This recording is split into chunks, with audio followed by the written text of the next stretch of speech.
जीवन में एक बार ऐसा दौर आया जब मैं बैंकरप्ट हो गया, दिवालिया हो गया। मेरी बनाई हुई कंपनी घाटे में चली गई, करोड़ों का कर्जा चढ़ गया, मेरा व्यक्तिगत बैंक बैलेंस जीरो यानी शून्य हो गया।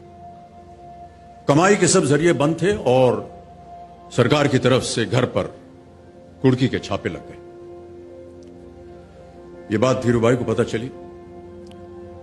बिना किसी से पूछे या जाने उन्होंने अपने छोटे बेटे और मेरे मित्र अनिल से कहा, इसका बुरा वक्त है, इसे कुछ पैसे दे दो।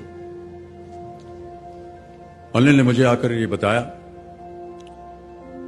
देवी और सज्जनों, जितना वो देना चाह रहे थे उससे मेरी सारी दुविधा और परेशानियां खत्म हो जाती।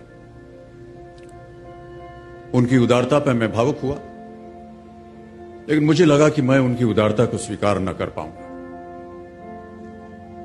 ईश्वर की कृपा रही और कुछ संकट के दिनों के बाद समा बदला, काम मिलना शुरू हुआ और धीरे धीरे मैं अपने सारे कर्जे उतार पाया।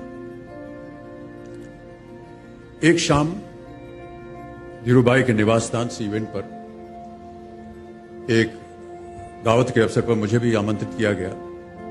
तो ऊपर लॉन में एक तरफ धीरूभाई एक बड़े से मेज पर अपने कुछ मित्रों, बड़े फाइनेंशियल और कॉर्पोरेट वर्ल्ड के दुनिया के दिग्गजों के साथ बैठे हुए बात कर रहे थे।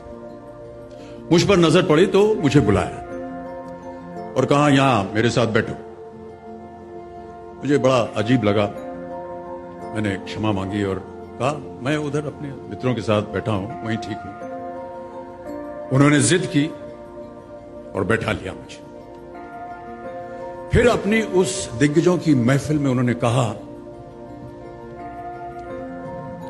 यह लड़का गिर गया था लेकिन अपने बल पर फिर खड़ा हो गया है, मैं इसकी इज्जत करता हूं।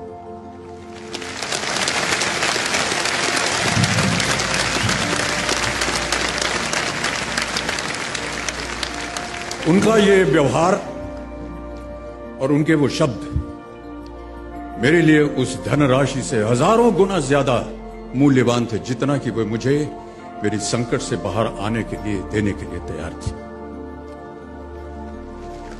ये उनका व्यक्तित्व।